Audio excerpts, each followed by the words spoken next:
원래 그 대전교 쪽 전공자는 아니고요. 저는 뭐 한국 독립운동사 전공이고, 저는 그 안중근 의사를 가지고 이제 박사학위를 했어요. 제가 그 공부할 때 그 안중근 의사가 갖고 있는 그 내면의 사상 체계, 이게 가장 고민거리였거든요. 쭉 공부하다 보니까 안중근 의사가 그런 말에, 지금 세계는 어떤 세계냐면 민족주의 세계라고 해요. 민족의 세계. 이제 세계가 이제 변했어요. 이제 국가 중심에 이제 민족 중심으로 이렇게 변해 가는데, 조선은 이제 망해가는 거예요. 현재 망해가고, 그 속에서 이제 안중근 의사가 선택할 수 있는 길, 그런 가톨릭을 중심으로 해서 한국을 재편하는 것이 크나큰 문제거리였어요. 안중근 의사에 있어서는. 제가 왜 이런 말씀을 드리냐 하면, 이 고려사에서 조선으로 넘어올 때 그 고려의 모순을 해결하고 조선을 만들 수 있는 사상 체계는, 물론 그는 중국과 밀접한 관련이 있지만 바로 유교였죠, 유교. 그러니까 불교 가지고는 도저히 이제 국가를 구성할 수 없고 운영할 수가 없는 겁니다. 너무 썩어가지고. 그래서 새로운 일련의 집단들이, 학자 집단들이 이제 형성되는데, 그들이 이제 이성계 무력 세력하고 결합을 해서 조선을 건국했죠. 이게 이제 교과서에서 대체적으로 나온 얘기인데, 근데 우리가 정말 놓치는 부분이 한 가지 있어요. 거기서 뭐냐면, 고려 말이라고 하는 시대 속에서 유교만 유일한 대안이었느냐? 그건 아니었어요, 전혀. 교과서에 그런 얘기가 전혀 없는데, 적어도 이성계가 이 민으로부터 지지를 얻는 수단은 유교가 아니었어요, 유교가. 그는 바로 그 당군 문제였습니다, 당군. 그거는 그 세종실록에도 나오고 용비어 참가에도 나오는 이야기예요. 그래서 저희들이 뭐 조선 건국의 배경은 주로 유교만 가지고 그 이야기를 하는데, 그게 아니고 가장 우리가 그 살펴봐야 될 거는 여말선수의 당군에 대한 문제입니다. 당군에 대한 문제. 그 당군에 대한 문제가 지금 우리가 생각하듯이 교과서에서 나오듯이 그렇게 단순한 문제가 아니에요. 그는 이제 용비어천가에 쭉 이제 당군의 얘기가 나오고, 그리고 조선 초기에 중국에 대한 유교에 대한 사서보다 당군에 대한 사서가 더 많았다는 이 엄연한 역사적 사실, 그 사실을 우리는 완전히 무시하고 교과서에서는 이런 방구도 안 꺼내고 있어요. 그는 우리가 역사 인식을 하는데 어떻게 역사를 인식을 할 것인가? 역사 인식의 문제는 그 나라를 어떻게 만들 것이고 어떤 방향으로 운영할 것인가 하는 문제입니다. 그러니까 지금도 역사 인식이 굉장히 중요한 이유는, 지금 우리가 살고 있는 대한민국을 어떤 식으로 어떻게 우리가 운영하고 만들어가고, 어떻게 하면 보다 좋은 나라를 만들 것인가 하는 문제와 직결되는 문제. 그랬을 때 우리가, 여러분 한번 생각해 보십시오. 어떤 국가를 도대체 만들어야 될까요? 그런 문제는 바로 조선 후기에 본격적으로 이제 나왔고, 그 문제에 대해서 가장 큰 힘을 쓴 일련의 세력이 바로 이 나치를 중심으로 한 대전교 세력이었습니다.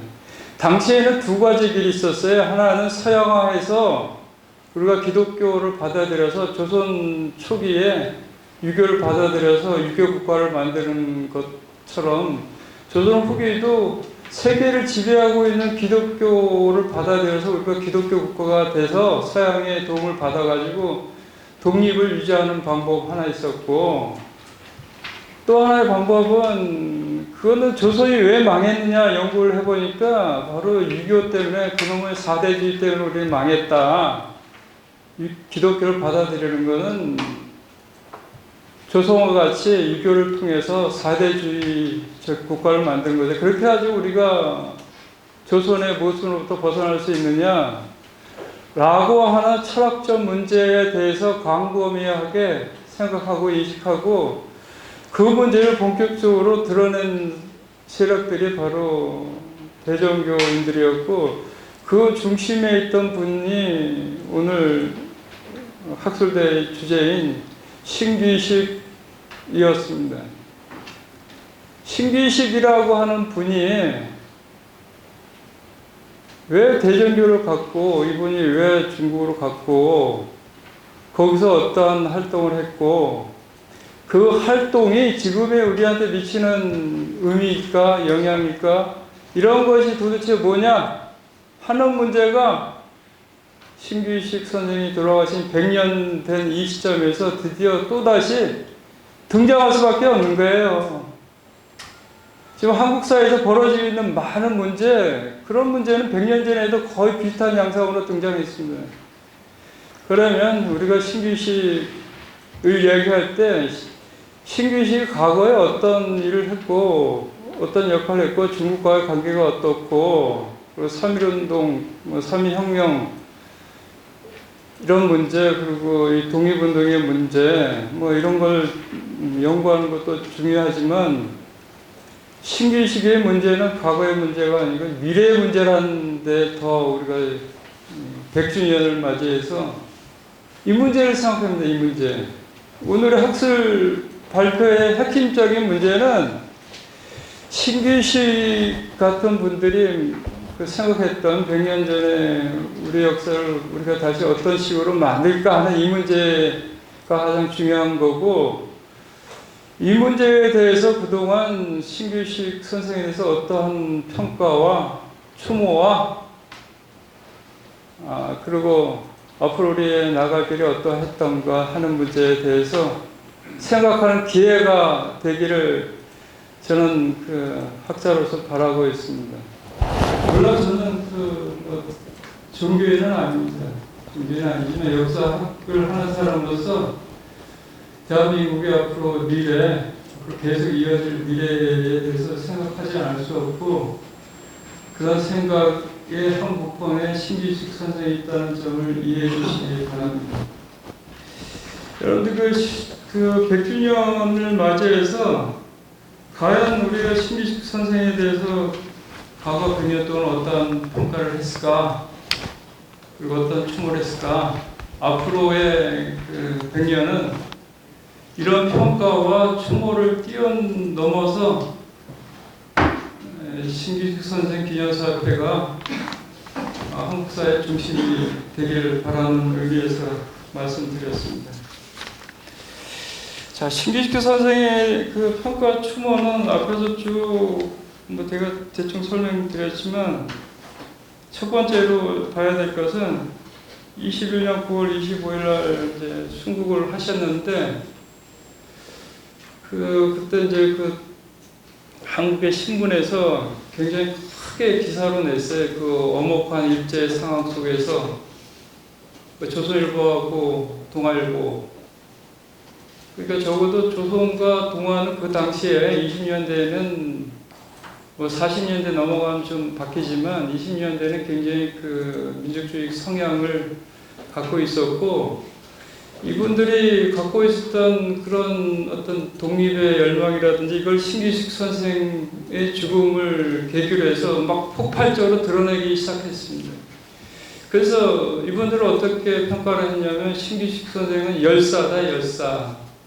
열사라는 표현을 이때 썼어요. 아마 열사라는 표현도 이때 처음 쓰지 않았나 내가 정확하게 그건 말씀드릴 수 없지만 열사라고 하는 표현은 의사랑 같은 의미다 이렇게 받아들이면 되겠습니다. 의사라는 것은 뭡니까? 자기를 희생해서 한민족, 우리 민족을 구하려고 했던 어떤 분들에 대한 우리가 칭호 아닙니까?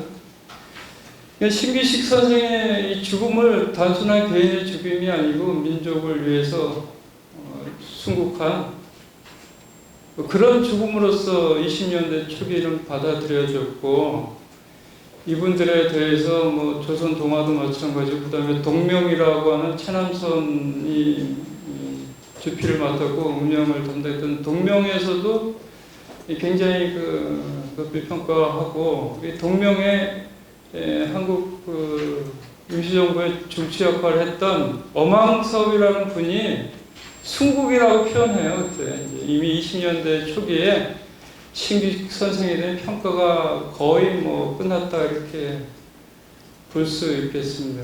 그러니까 순국을 하셨고 열사의 지위를 우리가 부여했고 이런 것에 대해서 제가 기술에 했으니까 그걸 좀 살펴보시면 되고요. 그래서 이분이 이제 20년대 그렇게 열렬한 뭐랄까요, 이 독립운동계는 마찬가지로 지식계층에서 지지를 받고 하나의 모델로서 이제 계속 있었고, 중요한 거는 어떤 결정적인 계기마다 이분이 계속 소환됐다는 거죠. 소환. 어떤 역사적 변혁의 시대가 필요할 때는 특히 중국에 있던 독립운동가들이 김구 선생을 비롯해서 계속 이분을 소환해요. 계속 끄집어낸단 말이에요. 현실 속에서. 현실로. 지금도 우리가 신익 선생님을 현실로 자꾸 소환하는 이유가 뭡니까? 뭔가 문제가 있는 거예요. 뭔가. 우리 사회가. 그러니까 계속 소환하는 거 아닙니까? 그러니까 적어도 45년 이전의 소환의 문제는 독립입니다.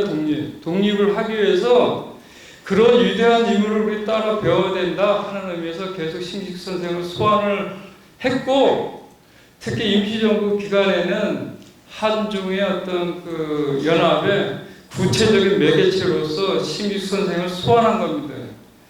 신기식 선생이 있기 때문에 중국인들한테 우리가 얘기를 할 수 있던 거예요.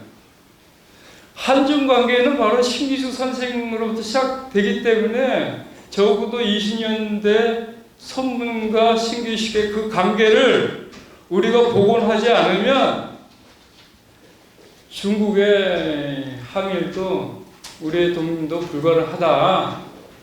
그걸 이제 김구 선생을 비롯해서 임시정부에서 계속 그걸 외쳤고, 그 일환으로서 한국혼이라고 하는 신규 선생의 저작이 계속 발간되었던 겁니다. 계속. 그래서 중국 사람, 심지어는 베트남 사람들이 이 책을 읽고 한국 정치 세계의 정수다 이렇게 표현해요. 한국 정치 세계의 정수다. 그리고 한중 관계를 논할 때는 반드시 이 책을 읽어야 된다. 이렇게 얘기를 하고 있습니다. 자, 지금 한중 관계가 굉장히 어렵잖아요. 신기선의 소환을 한다면 이 한중 관계, 한미 관계도 중요하지만 한중 관계도 중요하니까 반드시 또 신기선을 소환할 수밖에 없는 겁니다. 또 그렇게 해야 되고요. 그래서 어쨌든 간에 45년 이전에는 독립운동의 하나의 에너지로서 또 한국 사상의 하나의 에너지로서 신규 선생님이 계속 소환됐고, 그리고 결국 우리가 해방을 맞았습니다. 해방 이후에 어떻게 했을까요, 우리는?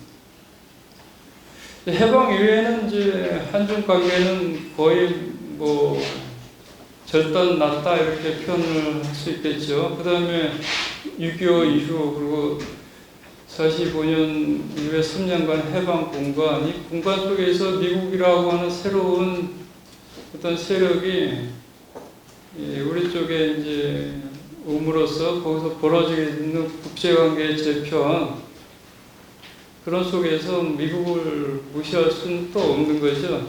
그래서 적어도 45년 해방 공간에서는 한중 관계를 만들듯이 한미 관계도 이렇게 만들어야 된다, 그런 주장이 일어나고, 근데 55년도에 민필호 선생이 이제 신규 선생이 한국권을 다시 이제 발간하고, 물론 45년 이전에도 몇 번에 걸쳐서 이제 발간되고 있었습니다만, 55년에 다시 또 신기숙 선생이 구체적으로 또 소환됐어요. 55년에.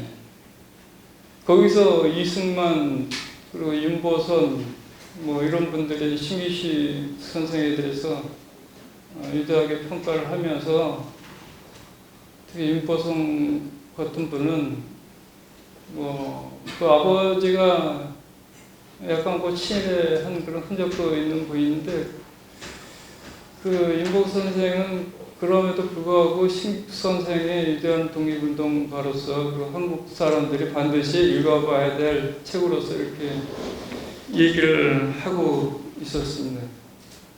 그러니까 적어도 한국혼이라고 하는 한국의 역사 또는 한국 철학사의 정신 세계가 응축되어 있는 이 한국혼은 계속 우리가 40년 이후에도 출간될 수밖에 없고 또 암흑로 같은 시도 계속 나올 수밖에 없고 그런 상황을 우리가 100년 동안 계속 만들어 나갔습니다. 근데 문제는 신규숙 선생 그 100년에 대한 그 평가와 추모를 이렇게 되돌아 봤을 때 앞으로 우리가 어떤 이 사상을 갖고 어떤 나라를 만들 것인가 이렇게 봤을 때 대종교는 단순하게 그 종교의 문제가 아니고 한국 철학 있잖아요, 여러분. 한국 철학이 있다고 여러분 들어보셨어요? 한국 철학이 뭡니까? 여러분들 한번 생각을 좀 해보세요. 한국 철학이 뭔지에 대해서 한국에 수많은 한국 철학자들이 있지만 답을 내는 사람은 저는 한 사람도 못 봤어요. 제가 여러분들한테 처음에 이제 반갑습니다 이런 말씀 드렸잖아요. 이게 도대체 무슨 말이에요? 반갑다는 이게 도대체 무슨 뜻이에요? 예? 그거는 고맙습니다. 신과 같다는 뜻이에요. 제 해석입니다. 그래서 반갑다는 거는 이제 반과 같다는 의미에 당신과 나는 반과 같은 나의 반쪽이 곧 당신이다 이런 의미의 제 해석은. 근데 이런 해석은 삼국유사에 나오는 고조선조에서 보면 그 신들의 세계에서 온 거 아니에요? 그렇잖아요. 한인. 근데 그 신이 지상에 내려가지고 인간 세계가 괴롭혀서 당군이 탄생되잖아요. 그러니까 그런 해석에 따르면 우리는 그 반신반인이 되는 거예요. 반신반인. 신의 세계라는 것은 그 신의 세계를 공유하고 있는 존재입니다. 우리는 신의 세계를 공유하고 있으니까 당신과 나는 완벽하지는 않지만 적어도 반은 같은 존재다 이렇게 해석을 할 수 있어요. 이런 철학적인 문제에 대해서 물론 조선시대에도 그런 철학적인 문제가 나왔지만 그걸 본격적으로 한국 사회에 전면적으로 제기한 세력이 대종교 세력이고 그 얘기를 신기숙 선생님께서 한국혼에다가 쏟아 넣은 거예요. 바로 그런 얘기를. 그러니까 신기숙 선생이 바로 우리 철학이 이런 철학인데 이 철학에 대해서 잘 알지도 못하고 엉뚱한 데 가서 고생하는 한국 사람들이 너무 불쌍하다. 그래서 신기숙 선생은 나철이 그랬듯이 죽음을 선택합니다. 죽음을 선택하면서 마지막으로 뭐라 그랬습니까? 정부에 대해서 원한을 품고서 내가 죽음으로써 이 정부를 어떻게 개혁할 것이 이 정부가 임시정부 얘기하는 거예요. 당시에 분열되어 있는 한국의 임시정부의 독립운동 세력들 여기서 죽음으로써 경고를 했던 거고 신기숙 선생이 느꼈던 그 아픔과 고통 그는 일제에 의해서 생기는 것이기도 하지만 바로 우리 민족 내부에서 생긴 아픔과 고통이었어요. 그런 지금도 신기숙 선생처럼 대한민국 하면서 고통을 끼는 분들이 많이 있을 거 아닙니까? 그런 의미에서 신기숙 선생의 평가와 추모, 앞으로 우리가 어떻게 해야 될지 하는 방향성에 대해서 과거 역사를 통해서 제시하는데 제 논문에 의미가 있는 겁니다. 결국 과거에 뭘 했다 이런 데 의미가 있는 건 아니고요.